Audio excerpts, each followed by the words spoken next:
저는 오늘 하나님 편에 서라라는 제목으로 말씀을 증거하게 됩니다. 오늘의 본문은 시편 9편 1절에서 8절까지고요. 이 보게 되면 다윗의 시 인도자를 따라 무라벤에게 맞춘 노래 이렇게 나와 있는데요. 무라벤이라는 게 무슨 뜻입니까? 벤이라는 것은 그 아들을 뜻하는 거고요. 뭇이라는 것은 죽음을 뜻하는 거고요. 랍이라는 것은 뭐뭐에 관하여라는 뜻입니다. 즉 아들에 관한 죽음의 노래라는 뜻입니다. 이 시편이라는 것은 하나님을 찬양하는 150편의 구조로 되어 있는데요.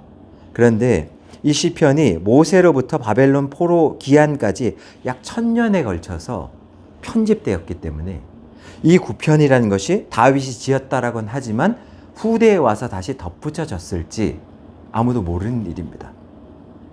그렇지만 초기에 다윗이 겪었던 어떤 그 중요한 핵심의 골자가 있지 않겠습니까? 그 골자가 다윗의 신앙 고백이 여기 묻어난단 말입니다.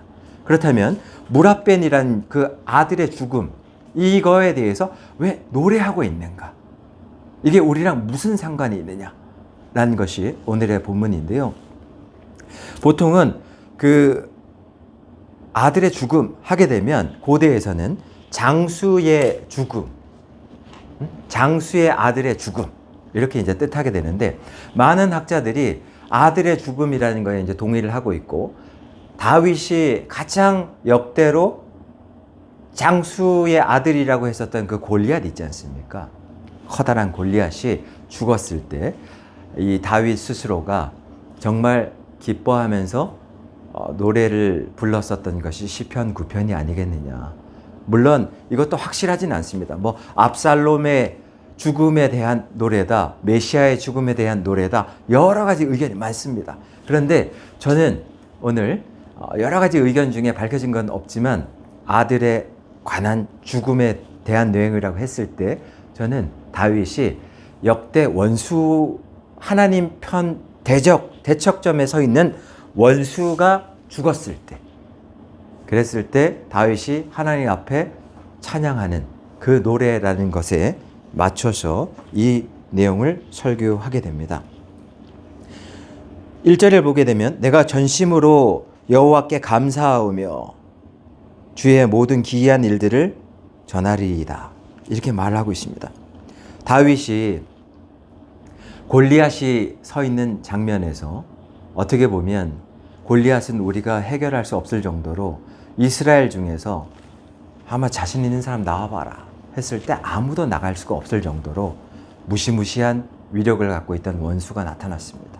우리 삶에서도 이런 원수가 나타나거나 아니면 삶에서 어떤 경제적으로 많이 힘들어졌을 때 누구도 나갈 수 없는 직면하는 입장이 되었을 때 다윗처럼 이 다윗은 지금 골리앗을 맞이하고 있지만 24년을 살아가고 있는 현대인들 입장에서는 골리앗과 같은 경제적인 위기가 될 수도 있고 아니면 정말 자기를 정말 심히 괴롭히고 있는 원수가 될 수도 있고 아니면 위기 상황이 될 수도 있고 자기 자신이 감당하기 어려운 여러 가지 상황들이 될 수도 있습니다. 이것이 어떻게 보면 우리가 현대에 맞서고 있는 골리앗이 될 수가 있습니다. 그렇게 됐을 때 다윗은 지금 내가 전심으로 여호와께 감사한다. 이 본문을 짓게 됐을 때는 아마 골리앗을 쓰러뜨리고 난 이후에 다윗이 이것을 지었을 겁니다. 후대에서 이것이 시편 기자에 의해서 편집됐다라면 다윗이 골리앗을 죽이고 난 이후에 감사함을 이 기자가 잘 정리해서 적었을 거라고 저는 생각합니다. 그렇게 봤을 때 다윗은 지금 내가 전심으로 나의 모든 지정이 그러니까 내가 알고 있는 하나님 주신 자유의지와 그리고 내가 하나님을 향한 감정과 그리고 내가 하나님 향한 의지와 이걸 모든 걸 합쳐서 하나님께 전심으로 감사를 드리고 있습니다. 근데 그 감사의 내용이 2절에 보면 내가 주를 기뻐하고 즐거워하며 지존하신 주의 이름을 찬송하리니 할 때 지존하신 주의 이름에 연관이 되어 있는데요. 이 감사 내용이 이게 무슨 뜻이냐면 서로가 주의 이름을 부른다. 이것은요 주님에 대해서 잘 아는 자들이 이름을 부를 수가 있습니다. 우리가 보통 아는 사람끼리 무슨 집사님 이렇게 부르듯이, 무슨 집사님 부르게 되면 그 얼굴도 기억나듯이, 무슨 집사님 부를 때 그 사람의 형편도 기억나듯이, 무슨 집사님 이렇게 부를 때 그 사람이 지금 어떤 어려움을 겪고 있다는 걸 알고 부르는 겁니다. 마치 다윗은 지금 골리앗을 상대하기 전에, 쓰러뜨리기 전에 얼마나 그 사람도 눌렸겠습니까? 그런데 그 다윗이 나가면서 하는 얘기를 들어보면, 골리앗 너는 단창으로 나오지만 나는 만군의 주 여호와의 이름으로 나간다 하면서 물맷돌을 돌리면서 나간단 말입니다. 그러면 그럴 때 다윗 입장에서는 자기가 알고 있는 높은, 지존하시는 가장 높이 있다라는 뜻입니다. 다윗이 생각할 때 다윗은 하나님을 실로 우리가 아는 것보다 더 깊이 알았던 것 같습니다. 원래 어떤 사람에 대해서 깊이 안다라면 그렇게 말을 많이 하지 않으셔도 알 수가 있습니다. 말을 깊이 알지 못하는 사람이 저 사람은 훌륭하고 정직하고 뭐 미사오구를 갖다 붙이면서 그 사람에 대해서 아는 것처럼 얘기하지만, 실제 많이 아는 사람들은 그렇게 말하지 않습니다. 예를 들면 장례식장에 갔는데 아주 두터운 관계입니다. 그 사람이 아들을 잃고 심하게 울고 있습니다. 그럴 때 어떤 사람은, 관계성이 별로 없는 사람은 말로써 위로합니다. 그런데 진짜 관계성이 있는 사람은 그냥 손잡아주고 그냥 눈빛 보고 그냥 같이 웁니다. 아니까. 안다라는 건 그런 것입니다. 주의 이름을 안다라는 것은 그냥 그 아들이 죽었는데 그 누가 말로 표현하면서 위로합니다, 이런 것들은 별로 그렇게 와닿지 않는데, 나를 아는 사람이 와서 딱 손을 잡아주고 그냥 같이 네 마음 안다라는 식으로 울지 않습니까? 그러면 그게 그때 빵 터지는 겁니다. 전체적으로. 그때 나를 아는 사람이 와서 나와 똑같은 슬픔을 누리고 있구나, 이게 안다라는 것입니다. 주의 이름을 부른다라는 것이 바로 그 뜻입니다. 주의 이름을 부를 수 있었던 다윗. 그러니까 양을 치면서 양을 한 마리라도 이리한테 잡아먹히게 하기 위해서는 그 양과 사자가 물어갈 때 처절하게 사자의 입을 찢어서라도 양을 지키려고 했었던 그 다윗의 그 마음. 그럴 때 자기가 사자를 상대하는 게 아니라, 주님, 이 양 한 마리 나는 목자로 세워주신 하나님 입장에서 이 양을 구하기 위해서 목숨도 아끼지 않습니다. 주님, 저와 함께 해주시는 주님 부탁드립니다. 내가 아는 하나님 하고 부를 때 그 하나님은 장례식장에 관계가 두터운 사람이 가서 그냥 손을 툭 잡아줬을 때 그 마음과 똑같다라니까요. 그 이해가 되십니까? 이해가 되시면 아멘 해주십시오. 예. 그러니까 그런 마음으로 오늘 다윗은 가장 높으신 분, 내가 내 앞에 지금 골리앗이라는 내 상대도 안 될 정도의 엄청난 위력을 갖고 있는 존재가 서 있습니다. 근데 다윗은 뭐로 나가는 겁니까?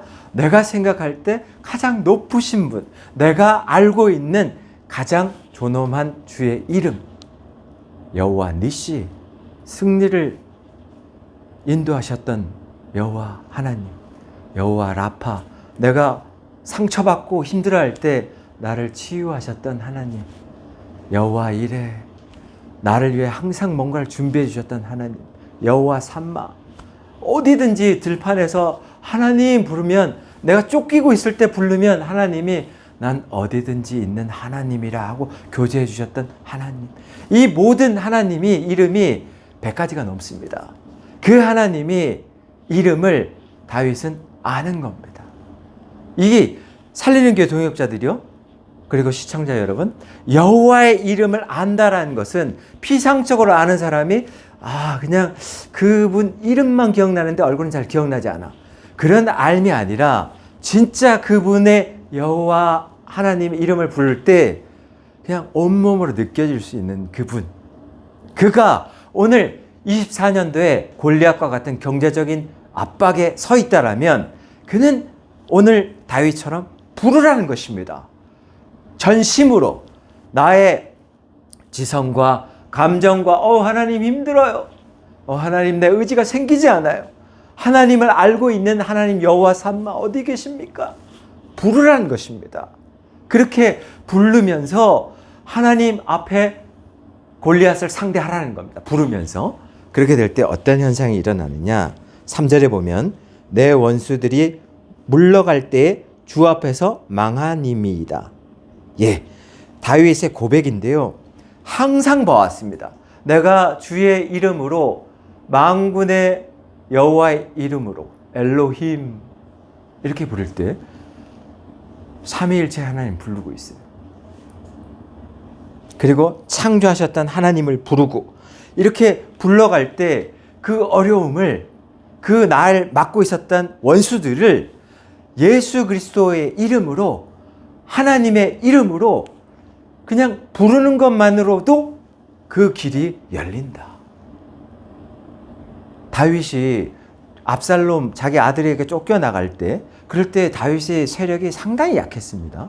그러면 압살롬이 튼실한 군대로 다윗을 바로 치게 되면 다윗은 그냥 바로 소멸되는 겁니다. 그러나 그럴 때마다 다윗은 뭘 하고 있습니까? 쫓기는 상황 속에서도 위기 상황 속에서도 다윗은 항상 하나님을 부릅니다. 이 하나님을 부른다라는 하나님의 이름을 안다라는 것은 엄청난 축복입니다. 하나님의 편의 선자만이 하나님을 알 수가 있어요. 여러분은 하나님의 편에 선다라는 게 무슨 뜻인지 잘 모르겠지만 예를 들면 다윗이 기도했던 걸 하나님 다 들어준 것 같습니까? 전혀 그렇지 않습니다. 다윗이 기도했던 것 중에 정말 하나님이 외면한 것도 있어요. 사무엘하 12장 16절을 보게 되면 15절을 보게 되면 우리아의 아내를 다윗이 범했습니다. 아이를 낳았습니다. 여호와가 그를 치매 심한 병을 앓고 있습니다. 사무엘하 12장 16절에 보면 다윗이 그 아이를 위해서 금식하고 있습니다. 17절에 보면 정말 먹지도 않고 계속 기도합니다. 저 아이를 살려달라는 겁니다. 여호와 앞에서 말하는 거죠. 그러나 7일 만에 그 아이가 죽습니다. 다윗의 기도가 응답되지 않습니다. 그랬을 때 다윗이 한 행동은 뭐냐? 20절에 보면 다윗이 땅에서 일어나 몸을 씻고 기름을 바르고 의복을 갈아입고 여호와의 전에 들어가서 경배하고 왕궁으로 돌아와 명령하여 그 음식을 앞에 차리게 하고 먹은지라. 여기서 중요한 것은 자기 기도가 응답되지 않았음에도 불구하고 다윗은 곧장 20절에서 여호와 앞에 경배하고 있다는 게 중요한 겁니다. 주님의 편에 서 있는 거죠. 그러면서 22절에 보면 아이가 살았을 땐 내가 금식하고 운 것은 혹시 여호와께서 나를 불쌍히 여기사 아이를 살려주실는지 누가 알까 생각함이었거니와 지금은 죽었으니 내가 어찌 금식하랴. 내가 다시 돌아오게 할 수 없느냐. 돌아오게 할 수 있느냐. 나는 그에게로 가려니와 그는 내게로 돌아오지 못하리라. 이렇게 말을 하고 있습니다. 그러니까 다윗은 여호와의 이름을 부르는데 여호와의 입장에서 자기가 기도했던 모든 것에 대해서 여호와가 다 들어주는 게 아닙니다. 그렇지만 다윗은 곧장 여호와의 편에 선다라는 걸 이걸 중요하게 생각하셔야 됩니다. 그러나 반대편에 서는 자들이 있어요. 여호와의 반대편에 서는 자의 얘기를 잠깐 해드린다라면 예를 들면 어떤 사람이 난 이 일을 반드시 관철시킨다. 나의 의지로 이 일은 반드시 해결한다. 이렇게 말하는 사람이 있습니다. 근데 그러면서 여호와한테 기도합니다. 이걸 반드시 들어주십시오 하나님. 이건 정의로우니까요. 그런데 그 기도가 응답되지 않았습니다. 이 일이 관철되지 않았습니다. 그러자 이 사람이 하는 행동은 하나님은 없는 것이다. 이렇게 생각합니다. 없는 게 확실하다. 자기 기준으로는 이 일을 왜 들어주지 않는지 분노하고 있습니다. 그리고는 하나님이 없다 생각하고 그때부터는 자기가 정의를 실현해야겠다라고 생각하면서 살아갑니다. 이런 사람이 주님과 반대편에 있는 자입니다. 당신은 지금 어느 편에 서 있는지 바라보시기 바랍니다. 만약에 주님이 없다 생각하는 사람들의 단점은 뭐냐면 자기 기준으로 모든 정의를 규정하고 있어요. 지금 자기가 불편한 점을 바로잡는 것이 정의라고 생각하는데, 그러나 자기도 잘못하는 부분들을 남이 지적하게 되면 상대가 자기 죄를 지적하는 부분에 대해서는 자기 방어만 하면서 남들의 정의만 잡으려고 하는 모순투성이, 그런 자기 정의감은 대중들이 볼 때는 모두의 공정한 규범이 될 수가 없는 거예요. 다윗이 오늘 본문으로 다시 돌아와서, 지금 다윗은 자기가 사랑했던 첫 아이를 하나님이 데려갑니다. 살려달라 했지만. 그렇지만 다윗이 어떻게 행동했습니까? 하나님이 없다 표현한 게 아니라 바로 곧장 몸을 씻고 자기가 드렸던 그 의지 표명에 대한 모든 부분은, 나는 의지는 표명했지만 결과는 결과로 나오는 것이다. 그것은 인생을 살아볼 때 다윗 입장에서 내가 의지를 다 표명하고 내가 이게 다 정의라고 생각해서 하나님께 구했던 모든 기도가 100% 응답되지 않더라. 내가 인생을 잘 사는 방법을 내가 표현해 봤을 때 나는 기도를 해서 최선을 다했지만 하나님이 응답이 오면 나는 그 응답을 그대로 받아들인다. 아멘하고. 그리고 곧장 하나님 편에 이렇게 섰다. 이게 가장 지혜로운 방법이다. 왜 그때 그런 일이 있으셨어요? 왜 나에게 이럴 수가 있습니까? 그렇게 한탄하고 규정하면서 난 다시는 하나님을 믿지 않습니다. 하나님 계셨다라면 왜 이런 일이 발생합니까? 하고 하나님 떠난 자들은 인생에 어떻게 되느냐? 그냥 아까 말한 대로 자기가 정의를 실현하려고 모든 무거운 짐을 지고 짊어지고 가다 보니 결국에는 하나님과 대척점에 서 있는 경우가 발생하더라.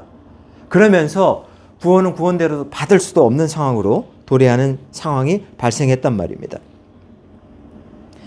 그래서 4절에서 보면 주께서 나의 의와, 이 의라는 것은 하나님의 방식으로 하나님이 사람을 다스리는 재판이란 말입니다. 우리가 볼 때는 사람이 사람을 정죄할 때 보는 방식은 사람의 방식이고 하나님의 방식으로 또 그를 바라보면서 다스리는 방식이 있단 말입니다. 그 통치가 있어요. 그러나 그런 하나님의 방식을 인정하지 않고 모든 것을 자기 정의로만 다 일일이 헤쳐나가면서 한다라고 하게 되면 그도 엄청나게 어려운 인생을 살겠지만 다른 누군가가 당신에 대한 정의가 틀렸다라고 도전했을 때 받아들이기 어려운. 왜냐? 다 자기 기준에서 상대적인 정의를 얘기하고 있거든요. 그러면 이 컵이 어떤 사람은 여기가 정의라고 생각하는데 어떤 사람은 뒷면이 정의라고 바라보는 관점이 다르단 말입니다. 그러면 어떻게 하실 겁니까? 그런 상황이 있었을 때 모든 사랑이 납득할 수 있는 정의가 될 수가 없어요.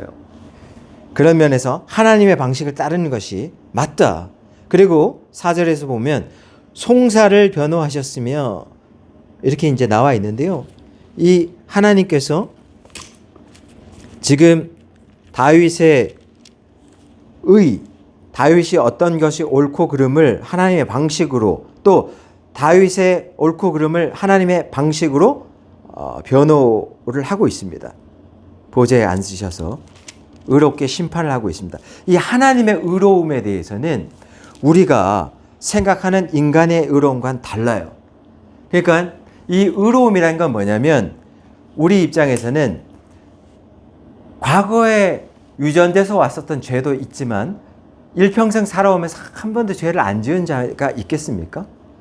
작고 크고의 많은 죄들이 있을 겁니다. 누구나가. 그러면 그 죄가 하나님 앞에서 의롭다 너는 이런 평가를 받으려면 하나님이 말씀해 주셨던 예수 그리스도를 나의 구세주로 받아들이면서 이제 내가 과거로부터 지었던 모든 죄들을 예수 그리스도가 십자가에 올라서 나의 모든 죄들을 과거, 현재, 미래까지 실 모든 죄들을 사해 줬다는 걸 진심으로 믿고 예수 그리스도를 받아들인 자, 정말 나의 구세주고 예수 그리스도가 없었다라면 나는 정말 죽고 난 이후에 다시 하나님 앞에서 이제 예수 그리스도가 재림하셔서 마지막 심판을 하게 될 때 그때 다시 살아나게 될 텐데 그때는 내가 감당할 수 없는 이 죄값을 어떻게 취급할 것이냐. 그러나 예수 그리스도를 일평생에 살면서 은혜 가운데 복음을 듣고 기쁜 소식을 듣고 그분을 진심으로 맞이해서 과거에 내가 살았던 모든 죄들을 예수 그리스도가 십자가에 오르셔서 하나님과 화목하게 하기 위한 양으로서, 어린 양으로서 자기 몸을 찢으시면서 피를 흘리시는 그 피의 대가에 진심으로 감사를 드리고 나의 모든 죄를 그 피로 씻었다라면 그 사람에게는 성령이 온다. 그러면서 하나님이 그는 의롭다라고 평가해 준 겁니다. 실제 의로워서 평가해 준 게 아니라 너는 그렇게 예수 그리스도를 인정하고 그 피의 공로를 인정하는 주의 자녀이기 때문에 그런 자녀는 하나님이 그냥 의롭다라고 평가를 해주는 게 예수 그리스도의 안경을 쓰고 우리를 바라봐 주시기 때문에 우리가 의롭게 보이는 것이지 우리가 실제 의로운 건 아니거든요. 그런 입장에서 우리는 다윗도 마찬가지고요. 의로운 겁니다. 그렇게 하나님 앞에서 하나님 편에 서서 물론 죄를 짓고 뭐 여러 가지를 앞으로 반복하겠지만 그러나 중요한 것은 죄 지은 부분에 대해서는 하나님 앞에 낱낱이 회개를 하게 되고 진심으로 토설하고 토하듯이 고하고 정말 잘못했습니다 하나님. 앞으로 이런 일이 일어나지 않도록 최선을 다하겠습니다. 그럴 때 그 회개가 하나님께 받아들여지면 하나님의 나는 다시는 그런 죄로부터 짓는 경우는 절대 없을 것이고 하나님은 죄 문제가 해결됐기 때문에 나와 임재를 해주는 거고 임재하는 다윗은 골리앗을 상대할 때 너는 단창과 칼로 나오지만 나는 만군의 이름에 여호와의 이름으로 나간다고 휙휙휙휙 적고 있는 이 에너지는 여호와의 에너지입니다. 여호와의 에너지가 돌덩이 하나로 휙휙휙휙휙휙 하면서 휙 날아가는데 그게 휙 날아가서 골리앗의 이마에 탁 박히자마자 골리앗이 그대로 급소합니다. 쇼크사합니다. 꽝 쓰러지죠. 우리가 물고기를 잡을 때 얼어 있었던 그 겨울인데 꽝꽝 얼어 있어요. 밑에 물고기 하나가 둔하게 움직이지 않고 있습니다. 망치를 가지고 그 위를 빵 치면 물고기 기절합니다. 둥 떠 있어요. 블레셋의 골리앗이 쇼크 받고 떡 그걸로 죽은 건 아니었습니다. 쇼크사에서 잠깐 기절한 상태였을 거라고 저는 생각합니다. 그 상황에서 다윗이 달려가서 만군의 이름에 여호와의 이름으로 너를 명한다 하면서 친 거 아닙니까?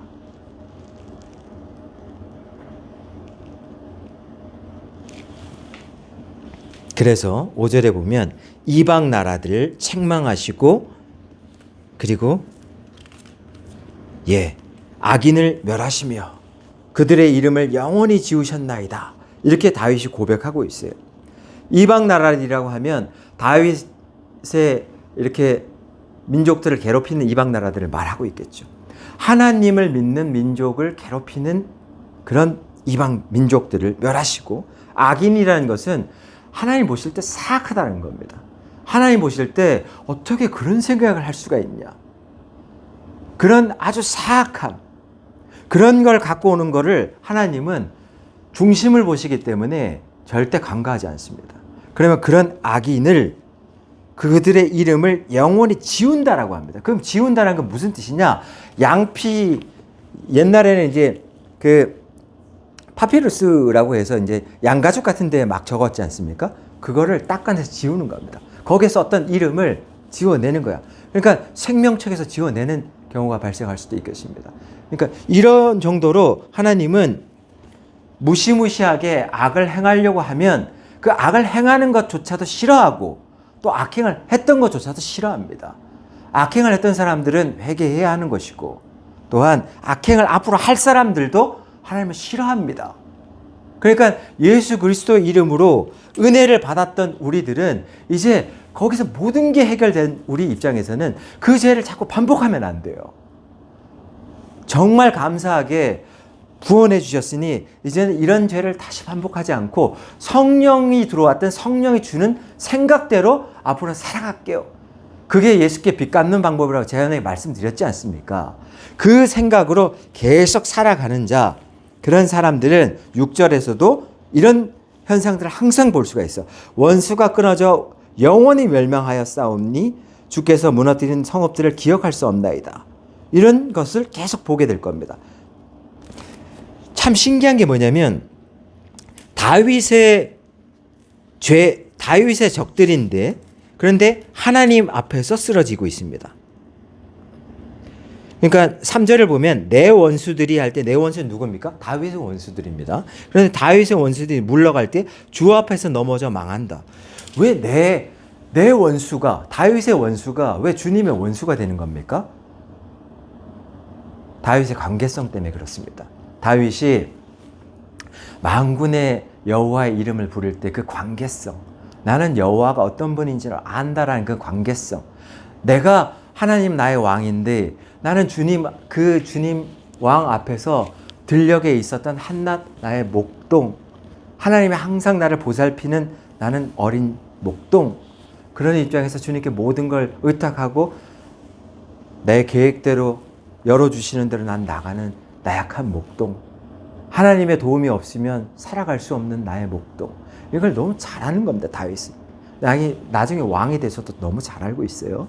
이런 거에서 고백인데, 이런 입장의 그 관계성이 당신은 왕, 난 당신의 백성, 예수 그리스도는 우리의 은혜를, 피값을 모든 걸 제거해 주신 아주 은혜로운 우리의 왕, 나의 구세주, 나의 주인, 그리고 나는 그분의 백성. 이게 똑같은 고백입니다. 다윗처럼. 이런 고백을 계속하는 자들은 내 원수를 주님이 상대해 주는 겁니다. 그래서 이 주님의 그 5절에 보면 이방 나라의 악인들을 이제 멸하게 되는데, 이 멸하게 될 때 이 사람들의 뭘 보고 하나님이 멸하느냐? 그 핵심은 뭐냐면 그 사람들의 지금 현재 상태, 마음 상태를 보고 멸하는 겁니다.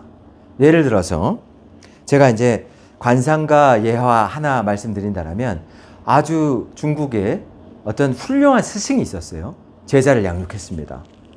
제자가 볼 때는 와, 이 스승은 앞으로 크게 될 분 같아. 그래서 되게 기대를 많이 하고 있었습니다. 어느 날 이 동네에 관상을 되게 잘 보는 어떤 희한한 사람이 하나가 딱 왔다는 소식을 들었습니다. 제자가 너무 궁금한 거야. 내 스승의 앞으로 운명이 너무 궁금해서 찾아갔어요. 몰래. 제 스승은 앞으로 어떻게 됩니까? 물었습니다. 관상가가 얘기합니다. 네 스승은 내일 죽는다. 깜짝 놀란 겁니다. 그러고는 놀래가지고 스승을 찾아가서, 사실 정말 죄송하지만 스승님, 당신의 관상을 봤습니다. 얘기했습니다. 그랬더니 스승이 하하하 막 웃더니 다시 가서 관상을 봐라, 이렇게 얘기합니다. 무슨 뜻인지 제자가 몰랐습니다. 관상가를 찾아가서 다음날 다시 제 스승은 어떻게 됩니까? 그렇게 물었습니다. 그랬더니 관상가가 이상하다, 운명이 바뀌었다, 네 스승은 되게 크게 될 상이다, 이런 얘기를 합니다. 그래서 제자가 돌아와서 스승한테 물었습니다. 스승님, 왜 관상이 바뀐 겁니까? 물었습니다. 왜 그런 것 같습니까? 그랬더니 말하는 것이, 스승이 어저께 네가 첫날 볼 때는 내가 우울한 생각을 갖고 있었고 내 마음에, 두 번째, 네가 다음날 가서 다시 한번 관상을 보라 했을 땐 내가 앞으로 펼칠 위대한 미래에 대한 밝은 생각을 갖고 있었노라. 관상이라는 것은 마음을 대변하는 것이다. 그 얘기를 했다는 것입니다. 자, 이 얘기를 제가 왜 했습니까? 오늘 하나님은 이방 대적들을 멸하고 있을 때 뭘 기준으로 보느냐? 그 사람의 마음 상태를 보는 겁니다. 네가 지금 주님의 편에 서 있느냐? 아니면 주님의 대척편에 서 있느냐? 그거를 보고 하나님이 끝까지 멸하고 있는 겁니다. 그러면 여기에서 하나님이 한 방에 멸하지 않습니다. 조금씩 멸해 갈 겁니다. 계속 삶이 닫혀가는 사람이 있다라면 내가 주님의 대척점에 서 있는 게 아닐까? 돌아보시고 주님의 편으로 얼른 돌아오셔야 돼요. 다윗처럼 아이 살려주세요. 그러나 죽어 일주일 만에. 내 기도가 응답되지 않았어. 그러나 내가 하나님의 대척편에 서서 내 뜻대로 행동하면서 하나님 없는 것처럼 계속 살아가면 그 현재 상태의 마음 상태가 계속 공고해 가면 하나님을 상대하는 격이 됩니다. 그러면 서서히 소멸돼요. 결국에는 죽게 될 것입니다. 멸망하게 될 것입니다. 6절에 보면 원수가 끊어져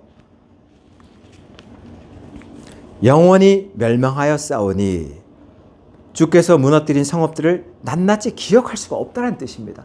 이런 걸 다윗이 너무 많이 봤다라는 것이 인생에서.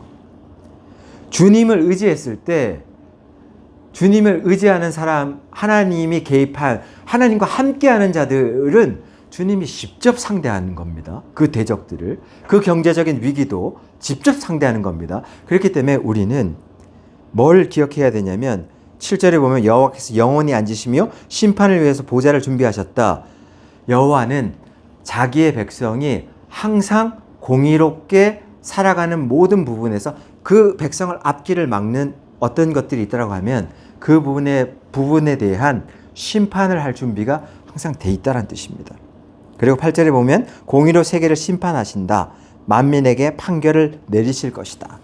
이 공의로 심판한다는 것은 아까도 말했지만 우리가 죄를 짓지 않는 게 아닙니다. 죄를 짓지만 예수 그리스도 안에서 진심으로 회개하고 다시는 그 죄를 짓지 않습니다라고 돌이키고 이젠 성령이 주는 생각대로만 살아가려고 애쓰는 자들, 그런 자들에게 하나님은 너는 의롭다라는 평가를 내렸다는 것입니다. 그 의로운 백성은 하나님 편에 서 있는 거기 때문에 염려하지 말라는 것입니다. 넘어져 있느냐? 그냥 다시 일어나서 원래 하던 대로 가라 라고 하나님 평가하는 겁니다. 그러니까 사람의 방식과 하나님 다르다라니까요. 하나님 방식은 그냥 원래 하던 대로 해라. 하나님이 하라는 대로 하라면 하는 겁니다. 그래서 우리는 오늘 하나님의 편에 서야 되는 것이지 하나님의 대척점에 서서 하나님 없는 것처럼 막 행동하면 결국에는 그 인생은 오늘 봤듯이 모든 다윗이 인생을 통해서 쭉 봤는데 내가 잘 사는 방법을 내가 봤더니 이게 다 무너지더라. 마치 뻐꾸기가 뻐꾸 우는 사연에 대해서 제가 어저께 책으로 읽었던 내용이 있는데 뻐꾸기가 왜 남의 둥지에 알을 낳을까? 저 이제 그게 궁금했었는데 뻐꾸기는요 철새입니다. 여름 철새. 여름에 우리나라 왔다가 초가을이면 바로 날아가야 돼요. 시간이 별로 없습니다. 그러다 보니까 오자마자 바로 알을 낳아요. 그러면 둥지를 지을 둥지를 지을 여유조차 없어요. 뻐꾸기는. 그래서 남의 둥지에다 그냥 알을 낳아버려. 그 다음에 부화해가지고 새끼가 막 이렇게 하면 주변에서 맴돌면서 뻐꾸 자기 어미 소리를 들려줘요. 몇 번. 약간 잘할 때까지. 그러다가 날아가는 서러운 인생입니다. 주님의 대척편에 서 있으면 항상 쫓기는 인생 산다. 그냥 남 막 여유도 하나도 없고 부지런히 사는 것 같은데 그냥 어떻게 보면 생명만 유지하면서 헐떡헐떡거리면서 또 다른 데로 날아가서 알 낳고 또 남의 종주에서 뻐꾹 하다가 또 다른 데로 와서 이렇게 이런 인생을 살면 안 되겠다. 그리고 이 인생에서는 끝이라는 것이 이제 전제가 되어 있기 때문에 끝이라는 게 있기 때문에 기승전결이란 구조가 완성될 수가 있는 겁니다. 만약 끝이라는 게 없다라면 기승전결이라는 것이 완성될 수가 없잖아요. 인생에서 기승전결의 드라마를 쓸 수 있는 것도 인생에는 마감할 때가 있다는 것을 기억하시고 살아야 됩니다. 어떤 사람이 부자인데 되게 자기가 갖고 있는 돈과 부귀 영화를 다 누리면서 일평생 살아가면서 잘 살아가야지. 그냥 일평생 잘 사는 것만 집중하고 있어. 그 사람은 어떻게 보면 바보 같은 인생을 살고 있는지도 몰라요. 왜냐? 곧 끝이 있을 겁니다. 끝이 있다는 걸 기억하고 사는 사람은 인생에 드라마를 쓸 수가 있는 거예요. 아, 내가 지금까지는 1막, 2막, 3막에 대해서는 정말 엉망으로 살았지만 이제 막장에 와서는 내가 앞으로는 이렇게 반전을 해서 끝이 있기 때문에 여호와를 만나기 위한 마지막 반전 드라마를 쓰고 하나님 앞에 기쁘게 가리라. 그것을 쓸 수 있는 겁니다.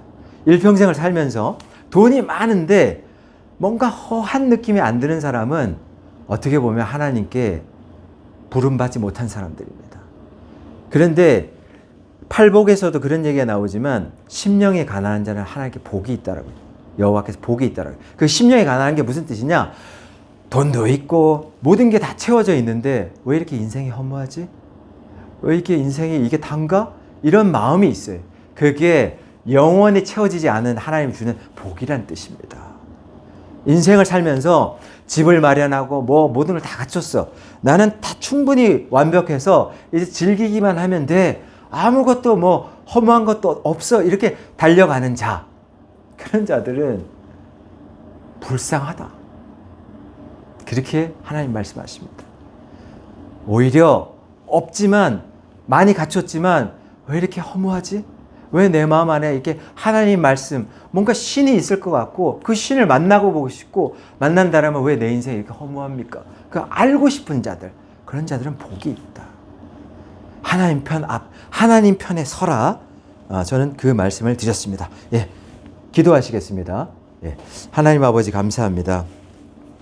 하나님 편에 서서 하나님의 계획 가운데 모든 것을 이룰 수 있는 살리는 모두 동력자들 다 되게 축복해 주옵소서.